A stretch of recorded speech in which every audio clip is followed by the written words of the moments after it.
बच्चों, आपका ये हिंदी कार्यपत्रक है। कार्यपत्रक 30 दिनांक 11/9/2020 और विषय हिंदी है और कक्षा है 10। तो आपका पत्रों के कार्यपत्रक चल रहे हैं आजकल बच्चों। तो इसके अंतर्गत आपको देखो अनौपचारिक पत्र के बारे में और अधिक जानकारी दी गई है। तो हम इसको पढ़ लेते हैं। पहले बच्चों, पिछले कार्यपत्रक में हमने अनौपचारिक पत्र की विशेषताओं के बारे में जाना था और उसे लिखने का अभ्यास भी किया। इसी कड़ी में इस कार्यपत्रक में भी हम अनौपचारिक पत्र लेखन का अभ्यास करेंगे।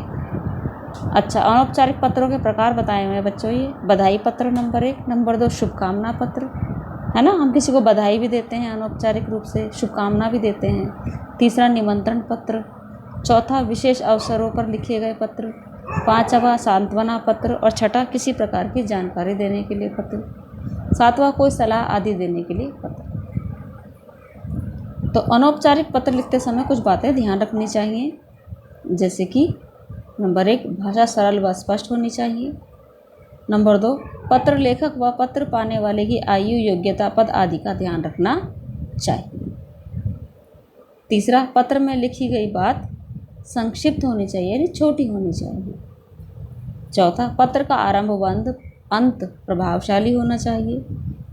पांचवा, भाषा और वर्तनी शुद्ध तथा लेख स्वच्छ होना चाहिए। ये तो बेटा हर जगह की रिक्वायरमेंट है कि आपकी लेख भी साफ होना चाहिए और गलतियां नहीं होनी चाहिए। छठा, पत्र भेजने वाले, उसको मैंने पिछले कार्यपत्रक में बता दिया था आपको, प्रेषक यानी जो पत्र भेजता है। प्रेषक का व प्राप्त करने वाले प्रापक का पता साफ व स्पष्ट लिखा होना चाहिए।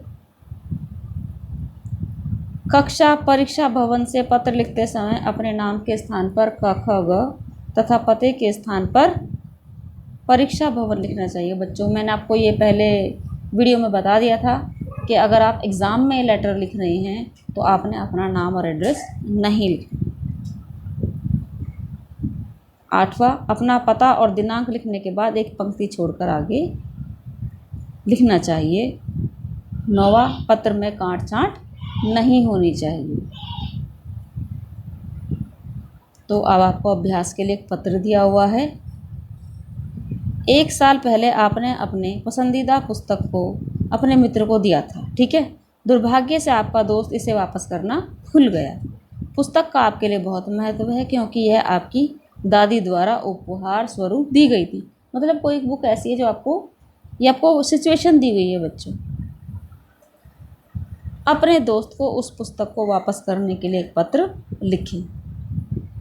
पहला अभ्यास आपको ये दिया गया है। दूसरा अभ्यास ये है, कोरोना महामारी की वजह से आपने लंबे समय तक अपने सबसे अच्छे दोस्त या अपनी सबसे अच्छी सहेली को नहीं देखा है। अपने दोस्त या सहेली को याद करते हुए एक पत्र लिखें। तो बच्चों, ये पत्र में आपने देखो भेजने वाले आप हैं। और पहले अभ्यास नंबर की बात कर लेते हैं, ठीक है। अपने किसी मित्र का नाम और एड्रेस लिख लेना, वहाँ पत्र आपको भेजना है। उसको ये बताना कि ये बुक अब मैंने आपको दी थी। कुशल मंगल पूछने के बाद आप वही लिखोगे कि ये बुक मैंने आपको दी थी। बुक का नाम लिख देना किसी का भी, और ये बुक आप मुझे देना भूल गए हो।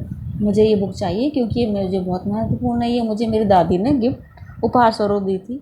तो उम्मीद करती हूँ कि आप पत्र मिलते ही मुझे मेरी पुस्तक पहुँचाने का प्रयास करेंगे, ऐसे लिख करके, और फिर क्लोज कर दोगे। प्रारूप मैं आपको दे देती हूँ अभी, है ना। ऐसे इसमें आप करोगे। कोरोना महामारी की वजह से अपनी सहेली का मनचाही सहेली का नाम एड्रेस लिख लो, ठीक है, और उसको लेटर भेज दो कि भाई तुम्हें मैंने नहीं देखा, तुम कैसी हो। उसको ये भी अनुरोध कर सकते हो कि वीडियो कॉल कर लो, ठीक है। तो मैं आपको इसका प्रारूप दिखा देती हूँ पत्र का। ये रहा, एक सेकेंड। इसमें आप बेचो जो नीचे अनौपचारिक पत्र लिखा है ना, ये इसका प्रारूप आप देखेंगे, ठीक है। ये अनौपचारिक पत्र है आपका, इसका प्रारूप देखेंगे। तो सबसे पहले भेजने वाला एड्रेस जो आप भेज रहे हो, जिसको पत्र भेजना वो एड्रेस लिखा, तारीख लिखी, ठीक है। और क्या लिख दिया, प्रिय बहन पल्लवी यानी प्रिय सखी, जो भी नाम लिखोगे। या छोटी बहन है इसलिए शुभाशीष लिख दिया। आप क्या लिखोगे, अपने फ्रेंड के लिए क्या लिखना चाहती हो वो लिखोगे। कुशल मंगल पूछोगी, फिर अपनी समस्या रखोगी और सबको धन्यवाद करते हुए और अपनी सहेली के माता पिता को नमस्ते करते हुए एंड करोगी और नीचे लिखोगी तुम्हारी प्रिय मित्र, फिर अपना नाम और नीचे ढेरों शुभकामनाएं। दोनों पत्रों में आपको यही प्रारूप फॉलो करना है। अनौपचारिक पत्र जो लिखा हुआ है इसके नीचे वाला, ये है पूरा प्रारूप। ठीक है, ऊपर वाला औपचारिक पत्र का प्रारूप है, लेकिन नीचे वाला अनौपचारिक पत्र का प्रारूप है। मुझे उम्मीद है कि आपको ये समझ में आ गया होगा। ठीक है बच्चों, आप इसके अभ्यास करके मुझे ज़रूर दिखाएंगे।